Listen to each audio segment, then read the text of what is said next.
ବାହାରେ ଶହ ଶହ ଆଖି ମୋ ସ୍ୱାମୀ ବଞ୍ଚିଥାଇ ବି ମୁଁ ଆଜି ବିଧବା। କିନ୍ତୁ ମୁଁ ବୁଝିପାରୁନି ବାବୁ, ଆପଣ ମୋ ବାପ ବୟସର, ଏମିତି ପାପ କରିବା ପାଇଁ ଆପଣ ମତେ ବାଧ୍ୟ କଲେ କାହିଁକି? ଅନ୍ୟ କାହା ପାଇଁ ପାପ ହେଇପାରେ, କିନ୍ତୁ ପ୍ରଭୁ ଦତ୍ତ ସାହାଣୀ ପାଇଁ ପୁଣ୍ୟ। ତୋ ବିଧବା ବୟସ ଦେଖିଲା ପରେ ମୋ ଛାତିଟା ଫାଟି ଯାଉଛି। ତେଣୁ ମୋ ନିଜ ହାତରେ ମୁଁ ତୋତେ ଶଙ୍ଖା ସିନ୍ଦୁର ପିନ୍ଧେଇବି, ନିଜ ହାତରେ ନାଲି ପାଟ ଶାଢ଼ୀ ପିନ୍ଧେଇବି। ବାବୁ, 20 ଲକ୍ଷ ଟଙ୍କା ଦେଇ ଆପଣ ମୋ ସ୍ୱାମୀଙ୍କ ଜୀବନ ବଞ୍ଚାଇଛନ୍ତି। ରାତିକ ପାଇଁ ଆପଣ ମତେ ଫାର୍ମ ହାଉସକୁ ଆଣିଛନ୍ତି, କିନ୍ତୁ ତା ମାନେ ନୁହେଁ ଯେ ମୁଁ ଆପଣଙ୍କ ହାତରୁ ଶଙ୍ଖା ସିନ୍ଦୁର ପିନ୍ଧିବି, ରାତିକ ପାଇଁ ଆସି ସବୁଦିନ ପାଇଁ ରହିବି। କୁହନ୍ତୁ ବାବୁ, କୁହନ୍ତୁ ଆଜି ରାତିଟା କଣ? ଆଜି ରାତିଟା ହବ ଏ ପ୍ରଭୁ ଦତ୍ତ ସାହାଣୀ ପାଇଁ ଚିର ସ୍ମରଣୀୟ ରାତି। ରାତିକ ପାଇଁ ଶାଢ଼ୀ ଶଙ୍ଖା ସିନ୍ଦୁରରେ ସଜାଇ ତୁ ହବ ମୋ ସଞ୍ଜୟ ସଙ୍ଗିନୀ।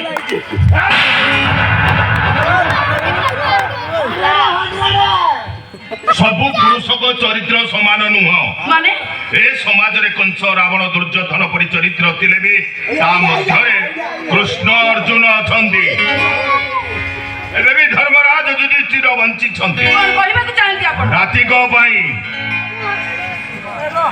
ରାତିକ ପାଇଁ ତୁ ହବୁ ମୋ ମା ତାରିଣୀ ମା।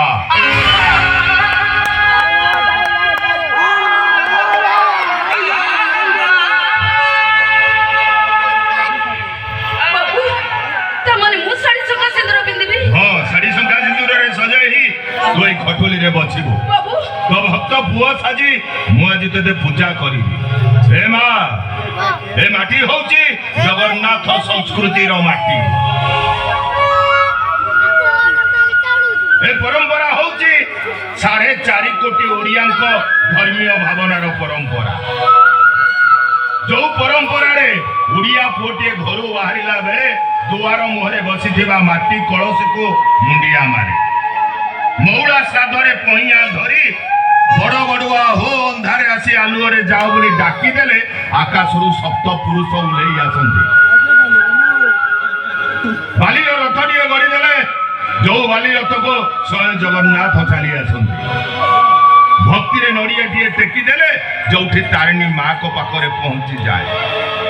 ସେଠି ଭକ୍ତ ଭଗବାନ ଛଡା ଆଉ କିଛି ନଥାଏ ରେ ମା, ଆଉ କିଛି ନଥାଏ। ଏ ମା, ଏ ହଉଛି ସେଇ ପରମ୍ପରା। ରାସ୍ତା କଡ଼ ବରଗଛ ମୂଳରେ ପଡିଥିବା ପଥର ମୁଣ୍ଡିଆରେ ଭକ୍ତ ପୁଅଟି ନାଲି ଶାଢ଼ୀ ଶଙ୍ଖା ସିନ୍ଦୁର ଦେଇ ତାକୁ ପୂଜା କରେ, ତାକୁ ମା ମା ବୋଲି ଡାକେ। କେଉଁ ହେଉଛ ରାସ୍ତା କଡ଼ ବରଗଛ ମୂଳରେ ପଡିଥିବା ଗୋଟେ ପଥର ମୁଣ୍ଡିଆ। ତୋ ଭକ୍ତ ପୁଅ ସାଜି ଆଜି ମୁଁ ତତେ ପୂଜା କରିବି। ତୁ ମତେ ମନା କରନି ରେ ମା, ତୁ ମତେ ମନା କରନି।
किंतु मो को रंभा मेनका के उर्वशी नुहे कहीं आपण ए भूल कले से भूल ठीक भितरे मु अतीत को खोजी पाइछि माने आज ଆଜିକି 20 ବର୍ଷ ତଳେ ହଜି ଯାଇଥିବା ମୋର ଅତି ଆପଣାର ମୁହଁଟାକୁ ମୁଁ ତୋରି ଭିତରେ ଦେଖିବାକୁ ପାଉଛି। ବାବୁ ଜାଣିଛୁ ମା ସେ କିଏ?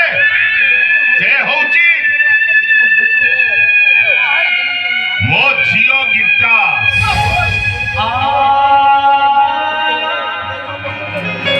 ତୋରି ମୁହଁ,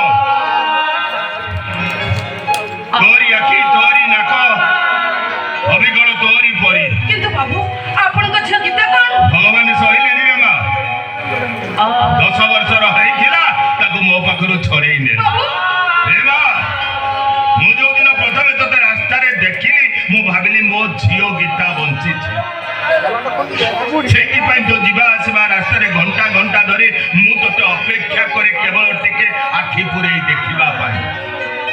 ଆଜି ତୋ ସୁଖ ଟିକ ତୋ କାନିରେ ବାନ୍ଧି ଦେବା ପାଇଁ ମୁଁ ତୋ ସ୍ୱାମୀକି 20 ଲକ୍ଷ ଟଙ୍କା ଦେଇଛି।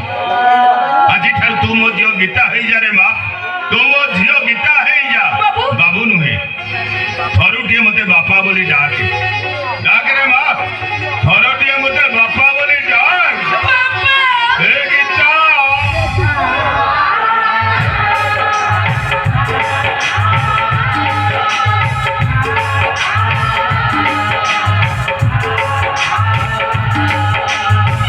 ଜାଣିଛୁ ମା, ସେଦିନ ଥିଲା ତା ଜନ୍ମଦିନ।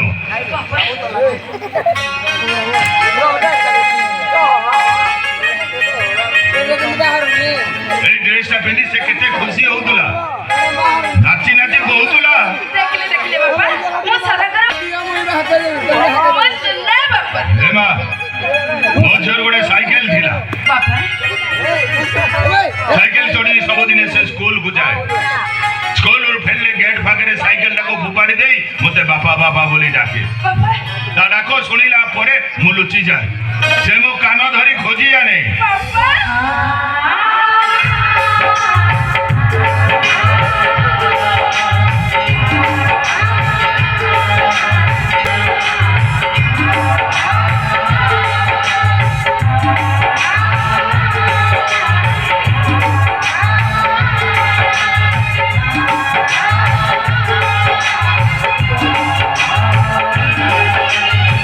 ତାପରେ ଘୋଡ଼ାରେ ବସିବା ପାଇଁ ଜିଦ୍ କରେ।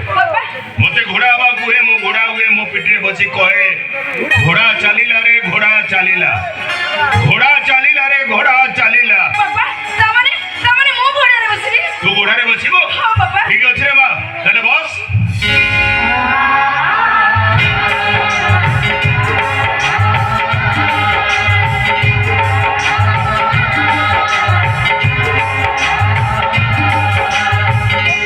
ଘୋଡ଼ା ଚାଲିଲା ରେ ଘୋଡ଼ା ଚାଲିଲା, ଘୋଡ଼ା ଚାଲିଲା ରେ ଘୋଡ଼ା ଚାଲିଲା। ହେ ଗୀତା।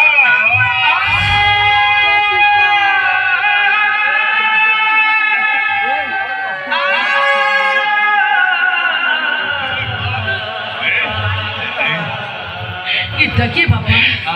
ମୁଁ ତମସା। ହଁ ତମସା। ମୋ ଚେହେରା ଭିତରେ ଆପଣ ସିନା ଆପଣଙ୍କ ଝିଅଙ୍କ ଚେହେରାକୁ ଦେଖି ଖୁସି ହଉଛନ୍ତି, ହେଲେ ସମାଜ ଆଖିରେ ମୁଁ ଗୋଟେ ନର୍କ ପାଲଟି ଯାଇଛି। ରାତିର ଅନ୍ଧାର ଭିତରେ ଆପଣ ସିନା ମତେ ବାପ ଝିଅର ପବିତ୍ର ସମ୍ପର୍କରେ ବାନ୍ଧି ଦେଲେ, ହେଲେ ସମାଜ ଆଖିରେ ମୁଁ ଗୋଟେ ଅସତୀ ପାଲଟି ଗଲି। କାହିଁକି ନା ତୁଳସୀଟା ବୃନ୍ଦାବତୀଙ୍କ ମୁଣ୍ଡ ଉପରେ ଥିବା ଯାଇ ପୂଜା ପାଉଥାଏ, କିନ୍ତୁ ସେଇ ତୁଳସୀ ମଶାଣୀକୁ ଗଲା ପରେ ସେ କଳା ତୁଳସୀ ପାଲଟି ଯାଏ। ହେ ମା, ତୁ କଥାଟା ବୁଝୁନୁ କାହିଁକି? ତୁଳସୀର ସ୍ଥାନ ବଦଳି ଗଲେ ତା ନାଁ ବଦଳି ଯାଏ, କିନ୍ତୁ ତା ବାସ୍ନା ପୂର୍ବରୁ ଯେମିତି ଥିଲା ଠିକ ସେମିତି ଥାଏ। ଚିହ୍ନିବା ଲୋକ ତାକୁ ଠିକ ଚିହ୍ନିଛି ରେ ମା। ଏଇ ତୋ ସହିତ କଥାବାର୍ତ୍ତା ହଉ ରାତି ପାହିଗଲାଣି। ସର୍ତ୍ତ ମୁତାବକ ରାତି ପାହିବା ଆଗରୁ ତତେ ନେଇ ମୁଁ ତୋ ସ୍ୱାମୀ ପାଖରେ ଛାଡ଼ି ଦେଇ ଆସିଲି। ଚାଲେ ମା, ଚାଲେ। ବାପା ଚାରି କାନ୍ଥ ଭିତରେ ଆବଦ୍ଧ ଏ ଘର, ବାହାରେ ଶହ ଶହ ଆଖି, ସମସ୍ତଙ୍କ ନଜରରେ କୁହେଳିକାର ପ୍ରଶ୍ନବାଚୀ। ମନ୍ଦିରରୁ ବାହାରକୁ ଆସିଥିବା ଫୁଲର ସ୍ଥିତିକୁ ନେଇ ସମସ୍ତଙ୍କ ମନରେ ସନ୍ଦେହର କଳା